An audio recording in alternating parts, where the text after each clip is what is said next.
Hello, hi.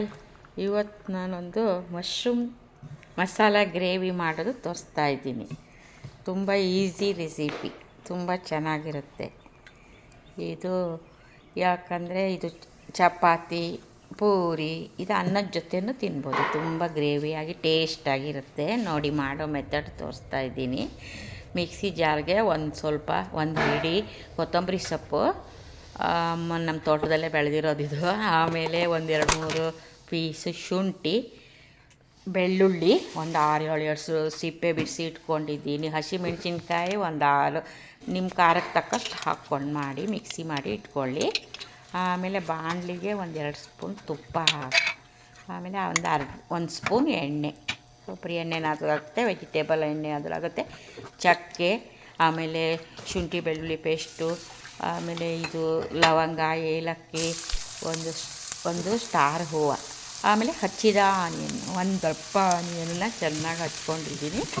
ಅದನ್ನು ಹಾಕಿ ಸಣ್ಣ ಉರಿಯಲ್ಲಿ ಚೆನ್ನಾಗಿ ಫ್ರೈ ಮಾಡಿ, ಇದು ಫ್ರೈ ಆಗ್ತಾ ಇದ್ದಾಗೆ ರುಬ್ಬಿದ್ದಿದೆಯಲ್ಲ ಆ ಮಸಾಲಾನು ಇದಕ್ಕೆ ಹಾಕಬೇಕು. ಯಾಕಂದರೆ ಹಸಿಯಾಗಿ ರುಬ್ಬಿದ್ದೀವಲ್ಲ, ಚೆನ್ನಾಗಿ ಫ್ರೈ ಆಗ್ತಾ ಟೊಮೆಟೊ ಹಚ್ಕೊಂಡಿದ್ದೀನಿ, ದಪ್ಪ 2 ಟೊಮೆಟೊ ಹಚ್ಕೊಂಡಿದ್ದೀನಿ ಚಿಕ್ಕದಾಗಿ.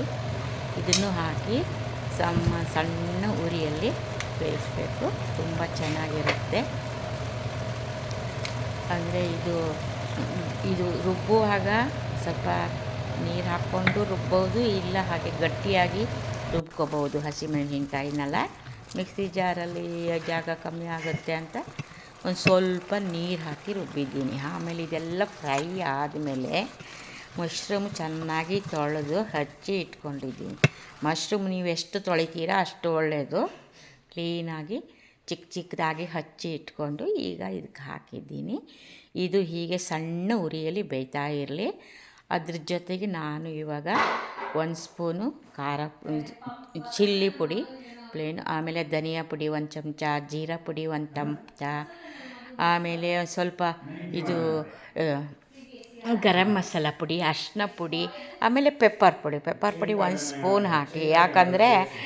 ಯಾಕಂದರೆ ಇದು ಸ್ವಲ್ಪ ಖಾರ ಮುಂಚೆ ಹಸಿಮೆಣಸಿನ್ಕಾಯಿ ಶುಂಠಿ ಎಲ್ಲ ಹಾಕಿರ್ತೀವಲ್ಲ, ಹಾಗಾಗಿ ಇದು ಸ್ವಲ್ಪ ಖಾರ ಕಮ್ಮಿ ಆದರೂ ಪರವಾಗಿಲ್ಲ. ನಿಮ್ಮ ಇದು ನೋಡಿಕೊಂಡು ನೀವು ಹಾಕಿ, ಚೆನ್ನಾಗಿರುತ್ತೆ. ಚೆನ್ನಾಗಿ ಹಾಗೆ ಸಣ್ಣ ಉರಿಯಲ್ಲಿ ಕುದೀಲಿ. ನೀರು ಜಾಸ್ತಿ ಮುಂಚೆ ಹಾಕ್ಕೊಳ್ಳೋದು ಬೇಡ, ಯಾಕಂದರೆ ನಿಮ್ಮ ಕ್ವಾಂಟಿಟಿ ನೋಡಿಕೊಂಡು ಹಾಕಿ. ಅದು ಸ್ವಲ್ಪ ಗ್ರೇವಿನೇ ಅಲ್ವಾ. ಈಗ ಸ್ವಲ್ಪ ಉಪ್ಪು ಹಾಕಿರಿ. ಉಪ್ಪು ಫಸ್ಟು ಸ್ವಲ್ಪ ಹಾಕ್ತೀನಿ, ಈಗ ನೋಡಿ ಸ್ವಲ್ಪ ಉಪ್ಪು ಹಾಕಿ. ತುಂಬ ಚೆನ್ನಾಗಿರುತ್ತೆ. ಇವಾಗ ನೋಡಿ ಲಾಸ್ಟಲ್ಲಿ ಸ್ವಲ್ಪ ನಾನು ನೀರು ಆ್ಯಡ್ ಮಾಡ್ಕೊತೀನಿ. ನಮಗೆ ತುಂಬ ದಪ್ಪಗೂ ಬೇಡ, ತುಂಬ ತೆಳ್ಳಗೂ ಬೇಡ.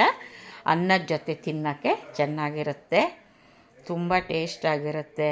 ಯಾಕಂದರೆ ಈ ನಾನ್ ವೆಜ್ ಪ್ರಿಯರಿಗೆಲ್ಲ ಅದು ತಿಂದಿಲ್ಲ ಅಂದರೆ ಇದನ್ನು ಮಾಡ್ಕೊಂಡು ಆರಾಮಾಗಿ ತಿನ್ಬೋದು. ನೋಡಿ ವೈಟ್ ರೈಸ್ ಹಾಕ್ಕೊಂಡು ಅದಕ್ಕೆ ಇದು ಹಾಕ್ಕೊಂಡು ಸ್ವಲ್ಪ ಈಗ ತಣ್ಣಗಾದ್ಮೇಲೆ ಇನ್ನೂ ದಪ್ಪ ಆಗುತ್ತೆ. ಓಕೆ ಫ್ರೆಂಡ್ಸ್, ಮುಗಿಸ್ತಾ ಇದ್ದೀನಿ ವಿಡಿಯೋ. ಮತ್ತೆ ಸಿಗ್ತೀನಿ.